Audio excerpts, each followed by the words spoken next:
سلام تعنا بالليكم لكم كبرات الفتوات تخطات زينات التجراي ورايزن نيس عز بصحنا حدشتي معبالتاتن وانا وزيناتاتن قريبنا لكم لنا سبسكرايب لايك شير እንዳቀብርኩም زيناتاتنا كسابه مودعتا ክትከታተሉ ንዕድመኩም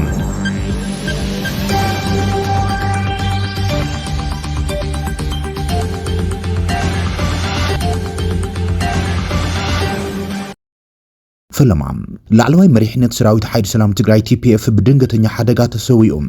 TPF لعلواي مريحነቱ بزጋጥሞ ሃንደበታው ሓደጋ በመስዋዕቲ ከም ዝተፈለየ ገሊጾም ምክትል አዛዝ ግንባር ሓደ TPF መሐሪ ከላሊ በሓደጋ መኪና ህይወቱ ከም ዝሓለፈም ምንጭታት ዜና እቲ ግንባር ገሊጾም ምክትል አዛዚ ግንባር ሓደ ሓይል ሰላም ትግራይ TPF መሐሪ ከላሊም ሎሚ 10 ነሐሴ 2018 ዓመተ ምህረት በዘጋጥሞ ሃንደበታው ሓደጋ መኪናም ህይወቱ ከም ዝሓለፈት እቶም ምንጭታት TPF ገሊጾም እቲ ካብ መንእሰይነት ዕድሚኡ ተጋዳላይ ኮይኖም ንህዝቡን ዓዱን ዓቢ ተስፋን ዕላማን ብምስናቕ ብዓቢ ተወፋይነትን ቅያዊ ጅግነትን ዘገልገለ መሐሪ ከላሊ ብሃንደበታዊ መስዋዕቲ ምፍላይ ከቢድ ሓዘንን ኪሳራን ምዃኑ ክፍሊ ሓበሬታ TPF ገሊጾም ኣሎም ተጋዳላይ መሐሪ ከላሊ ኣብ እዋን ኩናት ህላወ ትግራይ ህዝቢ ካብ ኩናት ንምክልኻልን ነፃ ንምውፃን ኩሎም ዝካሉ ዝገበረ ኮይኖም ጅግና መራሒ ከም ዝነበረን ኣብቲ ዘካየዶ ቃልሲ ዝረኣየ ተወፋይነትን ታሪኹን ኩሉ ግዜ ክዝከርን ክኽበርን ይክብሉ TPF ገሊጹ ዘሎም ግብጽ ንኢትዮጵያ ጠንቂቃላ ካይሮ አዲስ አበባ ብዛዕባ ተወሰኽቲ ግድባት ናይል ንምስራሕ እንተሓሲባ ብትሪ አጠንቂቃ ግብጽ ኢትዮጵያ ኣብ ልዕሊ ናይ ሓባር እግራዊ ሃብቲ ዝኾነ ሩባ አባይ ድሌታ ክትጽዕን ትደልላ ክትብል ዳግም ክሲሳላ ግብጽ ንዝኾነ ይኹን ወገን ወሓዝ ማይ አባይ ናብ ተሓተወት ሃገራት ክቆጻጸር ዝፍትን ሓይልም ኣይተቀበልን ወይ ኣይተፈቅድን ያ ክብል ሓደ ምንጪ ግብጽ ነቲ ብወገን ሚኒስትር ማይ ጻዓትን ኢትዮጵያ ኣብ ትሩባ ተወሳኺ ዲጋታት ምህናጽ ብዝምልክት ኣብ ቀረባዋን ዝተዋሃበ መግለጺ ምላሽ ይበላም እቲ መንነቱ ዘይተገልጸ ምንጪ በዓል ስልጣን ግብጽ ብማዕኸን ዜና ግብጽ ሜና ኣብ ዝሃቦ መድረም ለሚኒስትር ማይን ኤነርጂን ኢትዮጵያ ሀብታሙ ኢታፋ ብዛዕባ ምህናጽ ተወሳኺ ዲጋታት ኣብ ሩባ አባይን ምቁጻር ወሓዝ ማይ ናብ ግብጽ ሱዳን ዝምልከት መግለጺታት መቐጸልታ ናይቲ ኢትዮጵያ ብሓደ ወገን ተኸተለ ዘላ ኣካይዳን ቆልዑ ምጥሓስ እግራዊ ሕግን ዝውክልን ይክብል ገሊጾም እቲ ዘረባ አዲስ አበባ ኣብ ልዕሊ ሓደ ናይ ሓባር እግራዊ ሩባ ቁጽር ክገብርን ኣብ ድሌት ሓንቲ ሃገር ከኣትወ ይኽእል ዝብል ቀጻል ንጋር ዘንጸባርቁ ክብልዩ እቲ ምንጭ ግብጽ ገሊጾም መንግስቲ ግብጽ ንረብሓ ህዝቢ ግብጽ ኣብ ሩባ አባይ ክከላኸል ዘኽእል ብዙሕን ሰፊሕን መሳርሒታት ከም ዘለዎም እቲ ግብጻዊ ሽሙ ዘይተገለጸ በዓል ስልጣን ምንጭ ሓበሬታ ኣስፊሑ ከም ዘጠንቀቐት ዜና አመልኪቶሎም ግብጽ ዝኾነ ወገን ናብ ታሕተወት ሃገራት ግብጽ ሱዳንን ዝኸይድ ወሓዝ ማይ ሩባ አባይ ክቋጸር ኣይተቀበልን ወይ ድማ ኣይተፈቅድን ያ ክብልዮም ኣጠንቂቑ ዘሎም አምባሳደር ኤርቪን ማሲንጋ ንመራሒ ህወሓት ዶክተር ደብረጽዮን ገብረ ሚካኤል በትሪ ከም ዘጠንቀቆ ድማ ተሰሚዓሎ ሚስጥራዊ ዝርብ ክልቲዮም ድማ ናብ ወግዓዊ ዜና ወጽሎም ታንክታትን ከበቲ መዳፈዓትን ኤርትራ ኣብ ዝቀረባዋን ናብ ትግራይ ከም ዝኣተው ኣሜሪካ ከም ትፈልጥ እቲ አምባሳደር ንመራሒ ህወሓት ደብረጽዮን ገብረ ሚካኤል ነጊርዎም ድሕሪ ኣብ ከባቢ ሸረሪና ዝተኸሰተ ግጭት ዶክተር ደብረጽዮን ገብረ ሚካኤል ምስ ኣብ ኢትዮጵያ አምባሳደር ኣሜሪካ ኤርቪን ማሲንጋ በቴሌፎን ከም ዝተዘራረቡ ተሰሚዓሎም ዶክተር ደብረጽዮን ንፖሊት ቢሮ ህወሓት ኣብ ዘቅረቦ ሪፖርት ትግራይ ክትጥቃዕ እንከላም ኣሜሪካ ስለምንታይ ስቂላ ብምባል ንአምባሳደር ማሲንጋ ከም ዝሓተተ ይተገሊጹ ዘሎም አምባሳደር ማሲንጋ በወገኑ ነቲ ግጭት ዝጀመርኩምዎ ንስኻትኩም ዳይኮንኩምን ንዲፕሎማሲያዊ መንገዲ ዝገደፍኩምዎን ዘዳኸምኩምዎን እኮ ንስኻትኩም በዓልኩም ኢኹም ብምባል ንህወሓት ብርቱዕ ዝኾነ መርዲ ነጊርዎም ተባሂሎም ብተወሳኺ ካብ ኤምባሲ ኣሜሪካ ዝረኸቦ ምንጪ ከም ዝሓበሮም አምባሳደር ማሲንጋ ንዶክተር ደብረጽዮን ታንክታትን ከበቲ መዳፈዓታትን ኣብ ዝቀረባዋን ካብ ኤርትራ ናብ ትግራይ ከም ዝኣቶም ኣሜሪካ ትፈልጥ ያ ኢሉ ነጊርዎም ኣሎ ይብል እቲ ዜና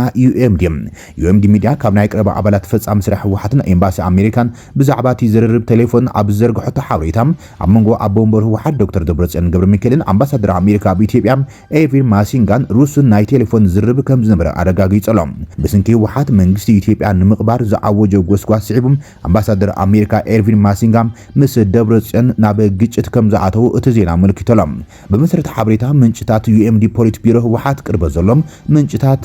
አምባሲ ኣሜሪካን ኣብ ወንበር ህወሓት ደብረጽዮን ገብረ ሚካኤል ዝሓለፈ ሰሉስ ኣብ ዝተኻየደ ኣኼባ ፖሊት ቢሮም ኣብ ዝሃቦ መብርሂም ነቲ ብሓደ ነሐሴ 2026 ኣቆጻጽር ኣውሮፓውያን ኣብ ከባቢ ሸረሪና ዝተፈጸመ መጥቃዕቲ ስዒቦም ዋሽንግተን ስለምንታይ ብስቕታ ሓሊፋት ኢሎም ንምሕታት ናብ አምባሳደር ኣሜሪካ ኣብ ኢትዮጵያ ኤርቪን ማሲንጋ ደው ኢሉ ከም ዘዘራርቦ ከም ዝገለጸ እዮም ደብረጽዮን ነቲ ኣኼባ ኣብ ዘቕረበ ጸብጻብ ትግራይ መጥቃዕቲ انت بصحا امريكا نمنتاي سقيلا ኢሉም ነቲ አምባሳደር ከም ዝሓተቶም እቶም ምንጭታት ፖሊት ቢሮ ንዩኤምዲ ሚዲያ ገሊጾምላ በመሰረት እቲ ዩኤምዲ ሚዲያ ዝተሃበ ሓበሬታ እቲ አምባሳደር ብፍላይ ነቲ ኣብ ቀረባ እዋን ዝሃቦ ህዝባዊ ዘረባን ኣብ ዲፕሎማሲያዊ ጻዕርታት ዘለዎ አቀራርባን ብምምልኻት ሓላፍነት ናይቲ ውጥሪ ኣብ ልዕሊ መሪሕነት ህወሓት ብምቕማጥ ይምላሽቦም ንስኻ ኢኻ ነቲ መጥቃዕቲ ዝጀመርካዮ ክብልዮም እቲ አምባሳደር ኣሜሪካ ንደብረጽዮን ከም ዝነገሮም ጠቒሶም ዘለዉ እቶም ምንጭታት መንግስቲ ካብ ምቕባር ደው ኣይብልን ዝበልካኮ ንስኻ ኢኻ ንዲፕሎማሲ ዝፈታተንን ዘዳኽምን ስጉምታት ወስድ ዘለኻን ንስኻ ኢኻ ብምባል አምባሳደር ማሲንጋም ንደብረጽዮን ኣዝዩ ተሪርን ጥንኩርን መልሲ ሂብዎ ተባሂሎም እዚ ሓያል ምስሓብ ቴሌፎን ዘጋጠመ ድሕሪ ኣብ ቀረባዋን ዘበት ንብሔራዊ ብርሰት ብዝብል ቴማ ኣብ ዝተኻየዱ ህዝባዊ መድረኻት ህወሓት ደብረጽዮን ገብረ ሚካኤልን ሓላፊት ቤት ጽሕፈት ህወሓት ፈትለወርቅ ገብረ እግዚአብሔርን ሓዊሱ ላዕለዎት ኣመራርሓት ጉጅለም ትግራይ ኣብ ዘጋጥማ ዘሎ ፖለቲካውን ጸጥታውን ኩነታት መጻኢ ዝምድናታትን ኣብ ዝመኽረሉ ንመንግስቲ ፌደራል ካብ ምቕባር ወጻኢ ኣማራጺ ከም ዘይብሎም ኣብ ዝገልጽሉ ዘለው እዋን እዮም ካብቶም ምፍላይ ኣቓልቦ ብዙሓት ሰሓቡ ዘረባታት መራሕቲ ህወሓት ብቀዳማይ ሚኒስትር ኣብይ ኣሕመድ ዝምራሕ መንግስቲ ብልጽግናው ፓርቲም ወይ ድማ ፒፒ ምቕባር ዝብል ዕላዊ መርገጽዮም እዮም ኣብ መንጎ እቲ ኣምባሳደርን ደብረጽዮን ዝርብ ከም ዝተኻየደ ምንጪ ኤምባሲ ኣሜሪካ ብፍሉይ ድማ ንዩኤምዲ ሚድያ ኣረጋጊጾሎም ብመሰረት እቲ ምንጪ እቲ ኣምባሳደር ደብረጽዮን ኣብ ዝሃበ ሓበሬታ ኣሜሪካ ኣብ ቀረባ እዋን ካብ ኤርትራ ናብ ትግራይ ዝኣተዋ ታንክታትን መዳፍዓትን ኣፍልጦ ከም ዘሎ ብምሕባር ህወሓት ኣብ ባይታን ዝርአ ዘሎ ምዕባለታት ብጌጋም ከሳሕት ወይ ድማ ከሓብኦ ከም ዘይኽእል የጠንቂቖም እዚ ዝተባሃለ ዘረባ ምንቅስቃሳት መሪሕነት ህወሓት ኣብ ዋሽንግተን ብስጭት እንዳዓበየ ይኸይድ ከም ዘሎ ዘመልክት ኮይኖም ኣብዚ እዋን እዚ ዳግማይ ወተሃደራዊ ወጥርን ተጻባኢ ክስታትን ግጭታትን ኣብ ዝረኣይሉ ዘሎ እዋን እዮም ኣብ ልዕሊ ቀብሪ ብልጽግና ዝብል ዘረባ ህወሓት ድማ ክትዓበጊሱ ቀፂሉ ዘሎ ብኣንጻሩ ንኣሜሪካ ድማ ከም ዘቆጥዐዩ እቲ ዝርብ ቴሌፎን ብግልጽ ዘመላኽት ብ13 ነሓስ ወሃብ ቃል ህወሓት ሚካኤል ስገዶም ምስ ህወሓት ዝተኣሳሰር ድምፂ ወያነ ኣብ ዝሃቡ ቃል ምሕትት ስርዓት ፒፒ ምቕባር እምበር ካል ኣማራጺ የለን እዩ ክብል ተዛሪቦም ኣቶ ሚካኤል ኣብ መብርሂኡ ስርዓት ብልጽግናም ዋላ ንምዕራብ ትግራይ መሊሱ ብሰላማዊ መንገዲ እንተሃበና እውን ግዜ ሓልዩ ከጥቅዕና እዩ ስለዚ ክድምሰስ ጥራይ እዩ ዘለዎ ክብል ብግልጽ ተዛሪቦም ከመገላልጻ ሚካኤል ስገዶም ቀዳማይ ሚኒስትር ኣብይ ኣሕመድ ቅድሚ ሕዳር 2020 ዝነበረ ግዛኣታት ትግራይ በሰላማዊ መንገዲ ንምምላስ እንተተሰማሚዖም መንግስቲ ብልጽግና ምቕባር ዝብል ዕላማ ኣይቕየሩኒ ክብል ተዛሪቦም ምዕራብ ትግራይ እንተህውና ተፈናቀል ተመሊሱ ከም ዝበሃል ነገር የለን ኣብ እግሪ ጫዓ ዝወቀለት ቆልቋል ተኣትኮን ናነውዕት ነብር ስርዓት እንተዘይፈሪሱ ምዕራብ ትግራይ ጽባሕ ንግሆ ተገዲዩ ተዘበናውን ተወዲዩ መጽዩ ድሕሪ ጽባሕ ንግሆ ይዘዋና ማለት ናይ ህልውናና ሓደጋ ቀንጥጥና ክንህሉ ክንውስን ክንክእል ኣለና ነዛ ምዕራፍ እዚኣና ክንዳሎ ዘለና ዝብል ይድኹ እዚታት መርገጺታትን ፕሮፓጋንዳን መራሕቲ ህወሓት ድማ ንተሪር መርገጺ ኣሜሪካን ብስጭት ኣምባሳደርን ደሪዕዎ ክኸውን ይኽእል እዩ ተባሂሎም ፌደራላዊ መንግስቲ ኢትዮጵያን ክልል ትግራይን ድምጽ ህዝቢ ሰሚዖም ነቶም ዝትንከፉ ዘለው ጸገማት ሓበራዊ መፍትሒታት ንምርካብ ክጽዕሩ ሕብራት መንግስታት ጻውዒት ተቕሪበሎም ልኡኽ ኢትዮጵያ ሕብራት ሃገራት ኣተሓባር ሰብኣዊ ረድኤት ኦዘንያ ኦጀሎም ድሌት ህዝቢ ትግራይ መሰረታዊ መነባብሩን ምዕቃብ ከምኡን እቲ ኩናት ከይጋደድ ንምክልኻል እዩ ኢሎም ጻውዒት ኦዘንያ ኦጀሎ ኣብ ትግራይ ዕስለ መጥቃዕቲ ሰብኣዊ ኣልቦ ነፈርትን ተደጋጋሚ ውግእን ኣብ ዝካየደሉ ዘሎ እዋን እዮም ዝሓለፈ ኣብ ደቡባዊ ትግራይ ንውሕዳት ሰዓታት ተኹሲ ከም ዝተፈንጀረም ናይ ዓይኒ መሰኻኽር ንደች ወይለ ገሊጾም ኣብ ከባቢ ኣላማጣን ኣብ ሸራሮን መጥቃዕቲ ሰብኣዊ ኣልቦ ነፈርቲ ተኻይዱ ከም ዝነበረን ኢትዮጵያን ሱዳን ዶባት ኣብ ዝካፈሉ ከባቢ ሸራሪና እውን ዕላዊ ውግእ ተላዒሉ ከም ዝነበረ ዝፍለጥ እዮም ዋና ጸሓፊ ሕብራት ሃገራት አንቶኒዮ ጉተሬዝ ኣብ ዝሓለፈ ወርሒ መጋቢት ኣብ ኢትዮጵያ ኣተሓባሪ ናይቲ ትካል ኮይኑ ዝሾሞም ናይጀርያዊ ኦዞንዮ ኦጀሎ ግን እቶም ተዋጋእቲ ወገናት ናብ ድርድር ክምለሱ ኣተሓሳሲቦሎም ህዝቢ ትግራይ ኣብ ንቡር ቁጠባዊ ምንቅስቃሳት ተሳቲፎም ብዘይ ፍርሒ ናብ ንቡር ናብሩ ክምለስ ፖለቲካዊ ተዋሳእቲም ናብ ዓመፅ ካብ ዝወስዱ መንገድታት ክቁጠብ የተሓሳሲቦም ኣብ ክልል ትግራይ ዝርከቡ 148 ቀበሌታት ክሳብ ሕዚ ንጣብ ማይ እውን ከም ዘይረኣያ ዝገለጸ እቲ ኣተሓባሪ ጉዳያት ሰብኣዊ ሓገዝ ብስንኪ ኤልኒኖ ዝተጋረደ ድርቂ ኣብ ክልልን ኣብ ዝተፈላለዩ ከባቢታት ኢትዮጵያን ከቢድ ሕጽረት ውሕስነት ምግቢ ከስዕብ ከም ዝኾነ እዩ ኣጠንቂቑ ዘሎ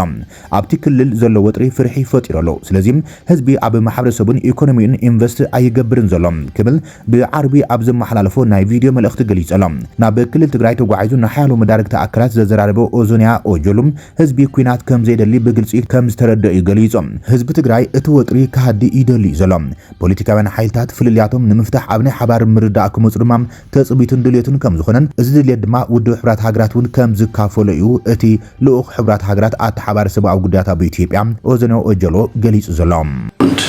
to the humanitarian needs that people have to be able to have normal economic activity again and focus on the future. Whatever the issues that divide and polarize, everything can be resolved around the negotiation table. So to give the people of Tigray the safe space to engage in normal economic activities, to return to normalcy, it's important that political actors begin not by warmongering, but by a collective envisioning of what the future could be for everyone. And on the basis of that collective envisioning, to come back to the present and to agree on the specific steps that lead to the realization of that collective future that the people of the country want. As a United Nations system, that's our plea to political leaders to listen to the voices of the people, to find common ground, and to try to address the issues that are impacting the people. Their need is for basic survival, prevent the escalation of war. Thank you. ድሮናት ሓዊ ኣዝኒበን ከተማታት ብዕስለት ድሮናት ሓዊ ክዘንበን ተራእየሎም ብዝተወሰደ ሕነ ናይ ምፍዳይ መጥቃዕታት ድማ ሓያሎ ሰባት ተቐቲሎም ገዛውቲ ዓንዮም ፈለማ ሰብዓ ኣልቦ ነፈርቲ ዩክሬን ንዞባ ሞስኮ ሩስያ ብዕስላዊ ሓዊ ኣዝኒበን ሓያል ባርዕ ብምፍጣር ሰባት ክቕተሉን ክቆስሉን ንብረቶም ክዓንን ምኽንያት ኮይነን ኣማሓዳሪት ኣውራጃ ንዞባ ሞስኮ ካብ ዝፈጸሙ ዓበይቲ መጥቃዕታት ሓደ እዩ ዝበለን እንተወሓደ ሓደ ሰብ ሽዑ ክመውት እንከሎም በቲ መጥቃዕቲ ሰብዓ ኣልቦ ነፈርቲ ሓይላት ሰባት ድማ ከም ዝቆሰሉ ይገሊጾም ኣማሓዳሪ ዞባ ሞስኮ አንድሬ ቮርቤቭ ኣብ ቴሌግራም ኣብ ዝርግሑ ጽሑፍ ሓደ ወዲ 83 ዓመት ሰብኣይ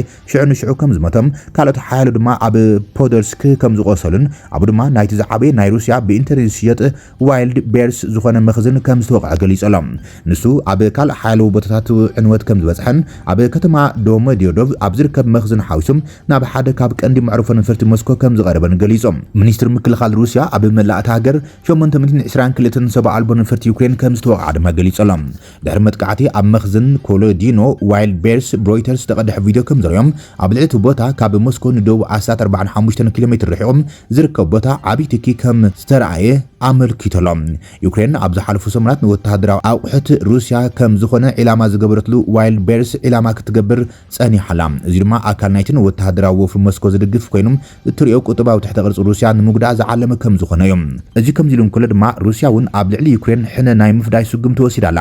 ማዕበላዊ መጥቃዕቲ ኣየር ብምፍጻማ ኣብ ሓደ ፋብሪካ ሓጺን ክልተ ሰባት ክሞቱ እንከሎም ኬቭ ድማ ኣብ ዞባ ሞስኮውን ከቢድ መጥቃዕቲ ሰብዓ ኣልቦ ነፈርቲ ኣካይዳ ምስ ዩክሬን እትዳው ሮማንያ ኣብ ተልእኾ ፖሊስ ኣየር ኔቶ ዝነበረት F-18 ነፋሪት ውግ ክለ ኣየር ዝጣሓሰት ሰብዓ ኣልቦ ነፋሪት ከም ዘወደቀት እውን ገሊጻላ መበቆል ናይታ ካብ ሞልዶቫ ዝኣተወ ሰብዓ ኣልቦ ነፋሪት ኣይገለጸትን እንትኾነም ወሃብ ቃል ኔቶ ሩስያዊት ትመስል እያ ክብል ገሊጾም ሩስያ ኣብ ዝሓለፉ ሰሙናት ኣብ ልዕሊ ዩክሬን መጥቃዕቲ ድሕሪ ምሕያላም ዝሓለፉ ሰሙን ኣብ ሩባ ዳኑብ ኣብ ጥቓ ደቡብ ሮማንያ ዝርከብ ዝዓበየ ወደብ እኽሊ ሰደድ ዩክሬን ወቂዓ ዩክሬን ኣብ ልዕሊ መጻረይ ነዳዲ ሓዊሱ ኣብ ልዕሊ ኢላማታት ሩስያ መጥቃዕታታ እውን ኣሒላት ያዘላ እዚ ከም ኢሉ እንከሎ እውን ኣብ ከባቢ ደቡባዊ ሩስያ ከተማ ቤልጎረድ ኣብ ኣውቶቡስ ብዝተፈጸመ መጥቃዕቲ ሰብዓ ኣልቦ ነፋሪት እውን ሓደ ሰብ ከም ዝሞተ ኣብ ማሓዳር ዞባ ገሊጾሎም ዞባ ቤልጎረድ ምስ ምብራቃዊ ዩክሬን ዝዳብው እዮም ሰራዊት ዩክሬን ኣብ ዞባ ሮስቶቭ ሩስያ ዝርከብ መደብር መፍረ ነዳዲ ሚሳይል እውን ኣብ ሓደ ለይቲ ከም ዝወቅዐ ገሊጹ ሩስያ ብዛዕባ እቲ ጸብጻብ ብቕጽበት ርእይቶ ይሃቡልን ኣብዚ ዓመት ኣብ ዘጋጠመ ራብዓይ ፍጻመ ሰብዓ ኣልቦ ነፋሪት ናብ መሬታ ዝሰሓተትሉ ሚኒስትር ምክልኻል ሮማንያ ኣካል ናይቲ ስፓኛዊት ክፍለ ሰራዊት ኔቶ ዝኾነት F-18 ጀት ኣብ ልዕሊ ሮማንያ ሰዓት 5:01 ደቂቃን በቋጽራ እቲ ከባቢ ወቂዑ ነታ ድሮን ከም ዘውደቃ ይገሊጾም ክብራትን ፍትዋትን ተኸታተልቲ ዜናታት ትግራይ ሆራይዘን ናይ ሰዓት ዝበልናዮም ሓደሽቲ ምዕባለታትን እዋናዊ ዜናታትን ኣብዛዚምናልና ንምክትታልኩም ነመስግን ሰላም